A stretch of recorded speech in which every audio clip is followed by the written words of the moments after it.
Okay, so we've got our model built, and now what we need to do is get it ready for critiquing and evaluation from a visual standpoint. As new designers, even as seasoned designers, there's always going to be critiques. You want to go out, you want to get people's opinions, and refine the concepts to evaluate them, whether it be from engineering standpoint, ergonomics, or styling. So at this point, we want to make it as quick and simple as possible. We don't know if the concept's going to go forward, so we don't want to spend a whole lot of time doing things. With that said, what we'll do is we'll open up Keyshot 9 and we'll do a quick rendering. This is not meant to be something that takes hours upon hours upon hours. Just because, again, if it's something where the concept may not go forward, then we don't want to spend too much time. So when you bring your model in, you can see that it comes in as a default shader. You want to make sure that everything is there just in case there's no glitches. Over on the right hand side, you can see the environment area.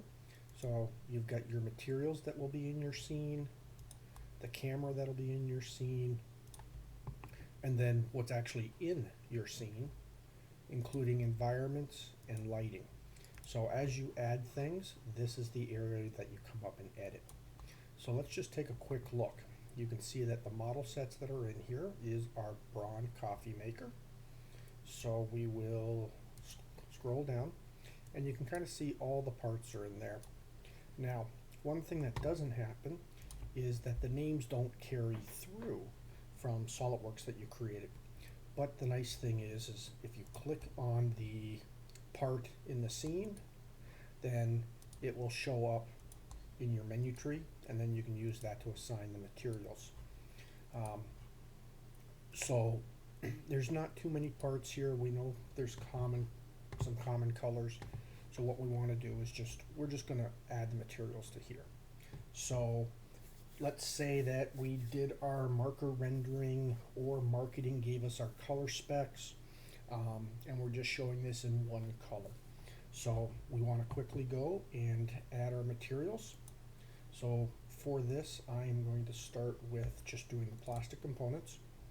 We want to go with, say, a hard, shiny ABS plastic, let's say. So there we've got our shiny red plastic. We'll select that, drag and drop it onto that part, and you can see it updates automatically. And then you can just keep going, drag it onto all the components that you know or that you desire for it to be that. Get it up on the top here.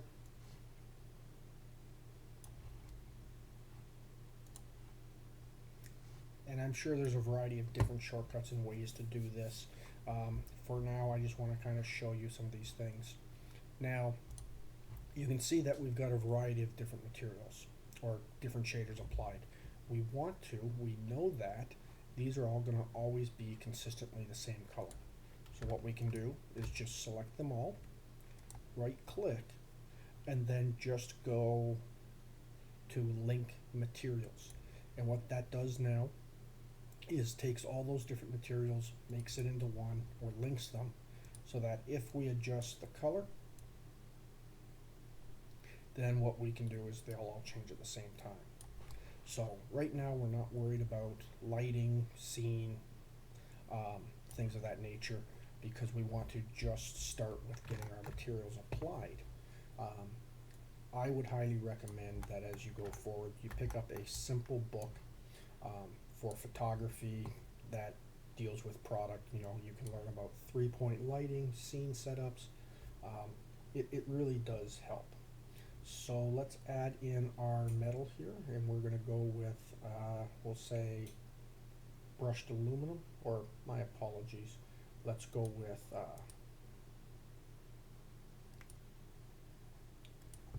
a polished aluminum for the bars.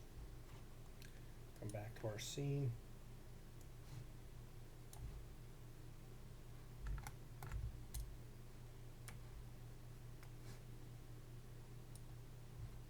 For some reason that's not grabbing on. So let's just go there. There we go.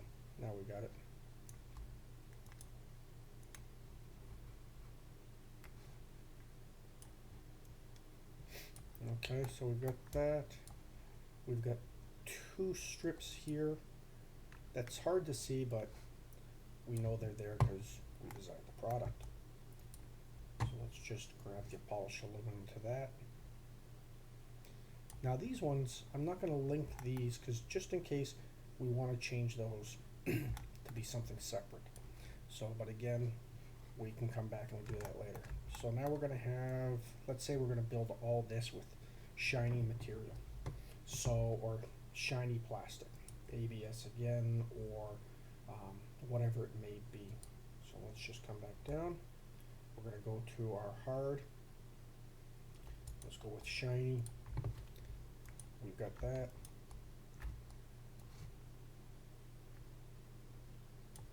Now, because there's not a whole lot of components, like I say, this isn't too bad of a way to do it, especially when we're, early on. But there are better ways of doing this that we can get into another time when you have larger assemblies. So there, we've got it. Now the last thing we want to do is we're going to toss in glass for the carafe. We'll just go with a solid. Now glass is one of those things that can be one of the hardest things to render.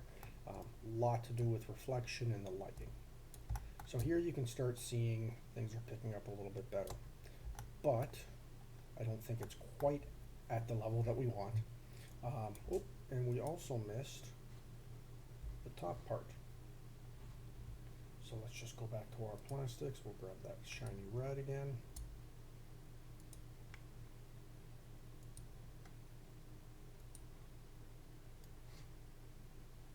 There we go. Okay, so do we have everything assigned now? We'll say yes. So again, what we want to do is just a quick background. I personally like just doing a simple white. So if you come up to your environment, if you think about everything that's going to be the reflections, the lighting and all that, it's in your environment. Where are you putting your product in this virtual studio? So pretty much what you can do is just assume all that stuff is going to be under environment. So here we're going to go to the background. Instead of the lighting environment, we're going to go with a simple backplate. Or sorry, simple color. So just going to go with a white so we can get the contrast. Now, what I want to do in this is, again, I'm just looking for simple, quick, and easy. So if I come in and I go for my environments, one of the ones that I find is a good, just quick go-to is the 3-panel straight 4K. I find that I like that, and it seems to work well with highlights. You can see what we've got right now kind of is a top view highlight. So if you see, we'll just add this. And you can kind of see here, starts giving considerably more highlights, kind of makes it a little bit more pop. You get what's known as that rim lighting, so that the panels wrap around and go to the back. So far, looking pretty good. Let's maybe just do some minor tweaks just to show you that quickly of the environment lighting. So you come over and you go to your environment and you've got your scene. Now, just so you know, editing your HDRI only comes in the Pro version, but it is an extremely valuable feature. So you can see here's your 3 panels.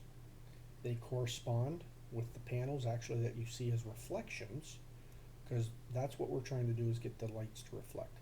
You can see as you move it around to the front of the camera, it gets brighter.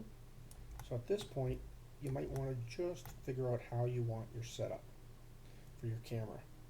So we're going to move it there. Let's get that one a little bit more to the back. And then what we can also do is increase the brightness for each one of these panels individually, just to get things to pop a little bit more.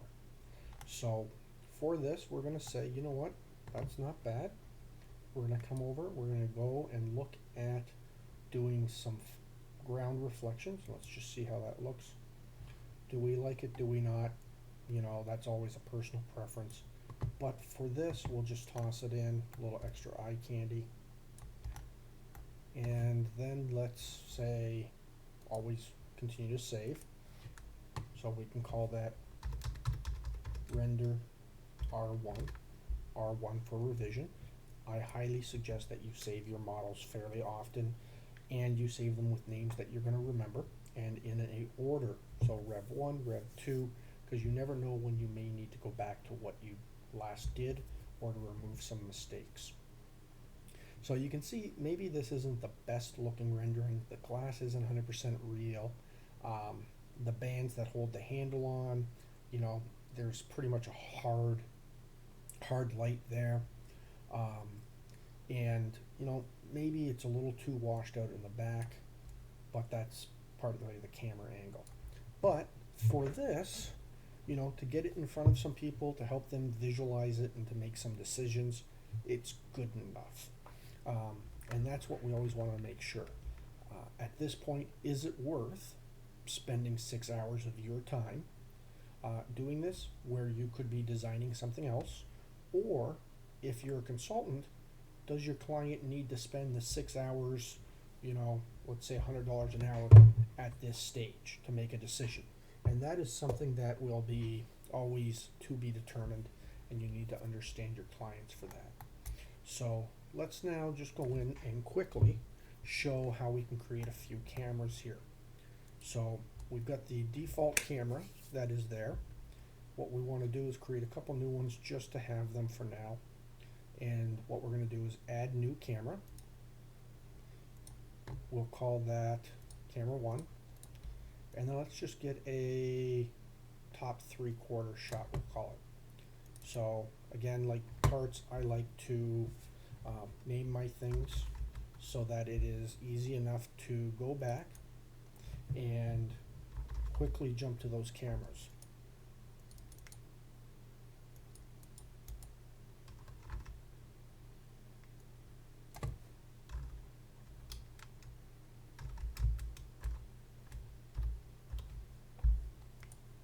Okay, we'll lock it and we'll save it. We just don't want to accidentally move it. Our free camera is the one that we're going to move around in. So let's go to a back view, and really these views can be whatever you want them to be. I mean, what is going to best communicate it? So for me, it is always front 3/4, back 3/4. I do like to do it at a perspective that the consumer is going to look at it. We're not trying to do persuasive renderings right now. We're not trying to do exciting renderings. They're what's called communicative renderings. So in order to do that, we want to get the camera angles roughly in at the view height that most consumers would see it. So let's just go back 3/4. Now, oops, I moved that before saving it and locking it. So then let's save it. Now let's go to the final one. It may be that when we're looking at this, you know, let's look at the side view. Well, that's a great profile, but is anybody ever going to see that? So let's do one more 3/4 view. And we'll get, let's just see. So that's the nice thing about the saved cameras. I can just jump back quickly. And you know what? To be honest with you, for what we want to do, those two are good enough. So you can see all the front features, you can see the handles, all the areas that we may want to change, whether engineering, sales, marketing, whoever. I don't think we need to do any zoomed in detail shots because we can pull that up later. So again, we think we're about done. Let's just go File, save the file, and now let's just do some quick rendering outputs. So if you want to send these out, you're going to go up to Render, go down to Render. Now what you're going to want to do is the very first thing is look at your output. So what name do you want to call it? So this the name should actually match the state of the model. Braun render R1. Let's make sure that it's going to the right place.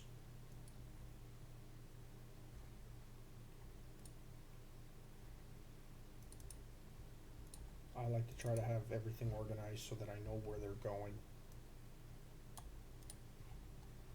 Okay, we don't necessarily need 300 DPI because for some of our machines, you know, they're just not going to be as fast. So if you're not blowing these up at, you know, 17 by 22, you know, look for speed. You know, especially that some of these are going to be shared probably via email, screen quality and that. So we have the first one.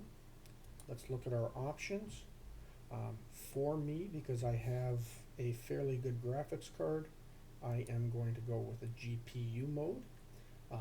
You'll want to figure this out based on your computer, but CPU obviously runs off of the processing unit, where GPU is the graphics card. So we'll just do that. Hit render. And then you'll see it pop up and we're finished. What we want to do is save it. And later on we'll get into what is render queues, which means that I can literally set it for all three cameras at once. So let's come back, it's done. Let's go our 3/4 view. Nothing is actually changing except for the name. Braun render. And this is the back 3/4. We'll hit render.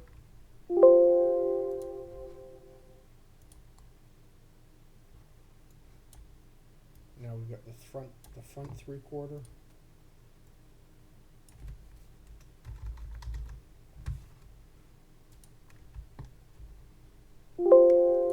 And there we're done. So what we've got is 3 of our views that we're going to use for doing the critique.